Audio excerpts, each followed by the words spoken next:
कराची के इलाके गुलशन इकबाल नीपा चुरंगी के करीब गटर में गिरने वाला 3 साला बच्चा तकरीबन 10 घंटे बाद भी ना मिल सका। रेस्क्यू ऑपरेशन रोक दिया गया है। बच्चा फैमिली के हमरा शॉपिंग के लिए आया था। शॉपिंग के बाद फैमिली बाहर निकली तो इब्राहिम मेन हॉल में जा गिरा। मां की कमसिन बच्चे को बचाने के लिए दुहाइयां। कहा जो लोग गटर के ढक्कन नहीं लगा सकते वो मुल्क के लिए क्या करेंगे। वालिद ने बताया कि इब्राहिम उनका इकलौता बेटा है।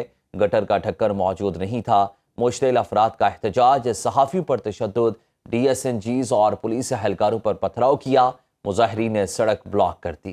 कराची के इलाके गुलशन इकबाल नीपा चुरंगी के करीब गटर में गिरने वाला 3 साला बच्चा तकरीबन 10 घंटे बाद भी नहीं मिल सका है। मजीद क्या तफसीलात हैं बताएंगे आसिफ अली सैयद हमारे साथ मौजूद हैं। आसिफ बताएगा इस अफसोसनाक वाक़े के हवाले से। जी बिल्कुल, ये गुलशन इकबाल का इलाका है। नीपा फ्लाई ओवर के साथ एक बड़ा डिपार्टमेंटल स्टोर है। यहाँ पर गुज़िश्ता रात ये 3 साला इब्राहिम जो है वो अपने वालिदैन के साथ शॉपिंग के लिए आया था और बताया जा रहा है कि जब ये शॉपिंग करके बाहर निकले हैं वहाँ से, वालिद इनके मोटरसाइकिल की जानिब जा रहे थे तो ये अपनी वालदा का हाथ छुड़ा के मोटरसाइकिल की तरफ गए तो वहाँ पर एक मेन होल है जिसपे ढकना नहीं है, एक पतला सा एक गत्ता रखा हुआ था। उस गत्ते पे इसका पैर पड़ा है और बच्चा जो है गटर के अंदर चला गया है। उसके बाद ये लापता हो गया था। अपने तौर पर कोशिश की लोगों ने फौरी तौर पर निकालने की, लेकिन वो नहीं मिल सका। फिर रेस्क्यू इदारे आए, उसके बाद इसको निकालने का सिलसिला शुरू हुआ। हैवी मशीनरी ना होने की वजह से भी यहाँ पर काफ़ी मुश्किलात रही सारी रात। और इनके जो लवाहिकीन थे, बच्चे के दादा थे और वालदा थी बच्चे की, वो बहुत गम गुस्से का उन्होंने इजहार किया हुकूमत पर और मेयर कराची के ऊपर भी कि हुकूमत की जानिब से किसी किस्म की कोई मशीनरी या कोई इमदादी कार्रवाई नहीं की गई, सिवाय रेस्क्यू 1122 के जो एहलकार थे वो यहाँ पर मौजूद थे और वो अपनी कोशिश कर रहे थे कि किसी तरह से बच्चे को तलाश किया जा सके।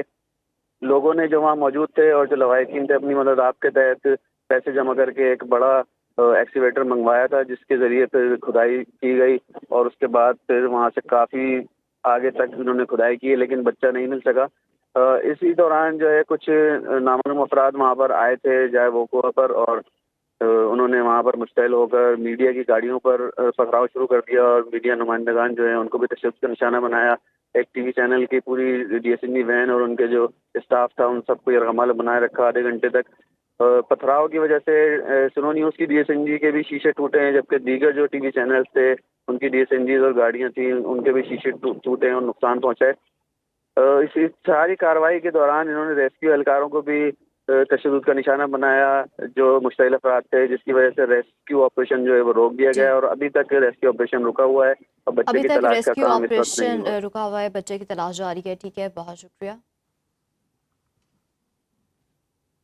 हुकूमत ने पेट्रोलियम मसनूआत की कीमतों में कमी कर दी। पेट्रोल की कीमत में 2 रुपये फी लीटर कमी कर दी गई। पेट्रोल की नई कीमत 263 रुपये 45 पैसे फी लीटर होगी। हाई स्पीड डीजल 4 रुपये 79 पैसे फी लीटर सस्ता कर दिया गया। नई कीमतों का इतलाक भी हो गया है और नोटिफिकेशन भी जारी हो चुका। हुकूमत ने पेट्रोलियम मसनूआत की कीमतों में कमी कर दी है। पेट्रोल की कीमत में 2 रुपये फी लीटर कमी कर दी गई है। पेट्रोल की नई कीमत 263 रुपये 45 पैसे फी लीटर होगी। हाई स्पीड डीजल 4 रुपये 79 पैसे फी लीटर सस्ता कर दिया गया। नई कीमतों का इतलाक हो गया, नोटिफिकेशन जारी। खैबर पख्तूनख्वा में गवर्नर राज लगाने की तजवीज़ ज़ेर गौर। ज़राए के मुताबिक गवर्नर खैबर पख्तूनख्वा के लिए 4 नाम सामने आ गए। पहला नाम फैसल करीम कुंडी का है, वही अपने फ़राइज़ जारी रखेंगे। दीगर ज़ेर गौर नामों में अमीर हैदर होती, परवेज़ खटक और आफ्ताब शेरपाव शामिल हैं। सियासतदानों के नामों पर इत्तेफाक ना होने पर lieutenant general retired Ghayur Mahmood और lieutenant general retired Khalid Rabbani के नाम भी ज़ेर गौर हैं। गवर्नर खैबर पख्तूनख्वा फैसल करीम कुंडी ने सूबे में गवर्नर राज लगाने के फैसले की तरदीद कर दी। सुनो न्यूज़ के प्रोग्राम दरे पर्दा में इज़हार ख्याल करते हुए कहा, गवर्नर राज लगने के हवाले से टीवी और सोशल मीडिया से सुनते रहते हैं, तहम ऐसी कोई संजीदा गुफ्तगू नहीं हुई। फैसल करीम कुंडी का मजीद कहना था कि आइन में गवर्नर राज की शिक मौजूद है, लेकिन पार्टी क़यादत और मेरे सामने ऐसे कोई तजवीज़ सामने नहीं आई। गवर्नर राज लगने के चांसेस हैं, सुनने में आता है गवर्नर राज लग सकता है। अब तो यहाँ तक की खबरें उड़ रही हैं कि शायद गवर्नर का नाम ही तब्दील हो जाए, फिर कोई और आ जाए। टीवी के जरिए सुनते रहते हैं, आपकी सोशल मीडिया के जरिए सुनते रहते हैं गवर्नर राज लग रहे हैं। अच्छा, बाकी तो मैं कोई संजीदा कोई ऐसी डिस्कशन नहीं हुई। ठीक है। देखिए, आइन में गवर्नर राज की जो है वो शिक मौजूद होती है जब उसकी ज़रूरत पड़ती है। लेकिन एज ए गवर्नर राज न मेरी पार्टी की लीडरशिप के साथ और न मेरे साथ कभी इस चीज़ पे कोई डिस्कशन हुई है कि हम गवर्नर राज लगाना चाहते हैं या गवर्नर राज के ऊपर मतलब है कि या सोच ही हो। ठीक है, अभी तक कोई ऐसी मेरे साथ कम से कम चीज़ें शेयर नहीं हुई, न मेरी पार्टी लीडरशिप के साथ शेयर हुई है। ठीक है जी, चलें, आपके नॉलेज में अभी तक ये बात नहीं है, आपका मौक़िफ़ सामने आ गया, ना आपकी पार्टी के नॉलेज में। अवामी नेशनल पार्टी के सदर अहमद वली खान का कहना है कि गवर्नर राज के मामले पर ANP को बाहर रखा जाए। हम पाकिस्तान में जमहूरियत, बर्दाश्त और तरक्की की अलामत हैं। उन्होंने मजीद कहा कि ANP की बुनियाद खुदाई खिदमतगार तहरीक के अदम तशद्दुद और इंसानी वक़ार के असूलों पर कायम है। हमारा नज़रिया अमन, बर्दाश्त और बैनुल मज़ाहिब हम आहंगी का अलमबरदार है। पश्तून कौम ने हमेशा नौबादियाती जुल्म के मुकाबिल बावकार और असूली मौक़िफ़ अपनाया। ANP आज भी पाकिस्तान में जमहूरियत, बर्दाश्त और तरक्की की अलामत है।